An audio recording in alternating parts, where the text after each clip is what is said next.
So আজকে আমি কোনো মোটিভেশন দিতে আসি নাই এবং ফেক মোটিভেশনও দিতে আসি নাই। সো বেসিক্যালি আমরা লাইসেন্স 26, 3 মাস পর পরীক্ষা, এসেছে এক্সাম। তো এখনও তোমরা অনেকে ছুটি কাটাচ্ছ, মনে হচ্ছে যে আমাদের তো টেস্ট শেষ, টেস্টে ফেল ফার্স্ট যেটাই করি না কেন ডিসেম্বর মাস ছুটি তো কাটাবোই। বাট হ্যাঁ, এখন তো এখনই পড়তে হবে তোমাকে।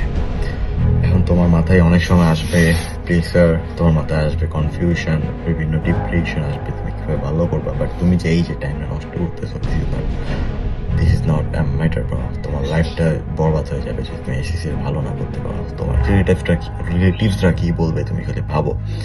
সো ডিসিপ্লিন মেনটেন করো, একটা রুটিন বানাও। তোমার অনেক টিচার আছে, রেদওয়ান ভাইয়া আছে, এছাড়া অনেকেই আছে এসিএস এর বিভিন্ন এসিএস থেকে বিভিন্ন প্রকার তোমার গাইডলাইন দেয়, এগুলো তুমি মেনটেন করো। হাউসেস টাইম থেকে যেগুলো গাইডলাইন এগুলো তুমি নাও। বাট এই যে গাইডলাইনগুলো দিচ্ছ না, এগুলো তুমি অবসর টাইমে দেখো ভাইয়া।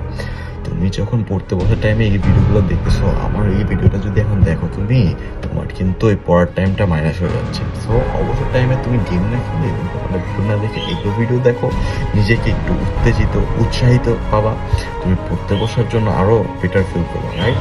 সো এই টাইমটা নষ্ট করো না, 3 মাস সময় আছে, 3 মাস ভালো করে পড়ো, আমার জন্য দোয়া করো, আমি এটাতে ভালো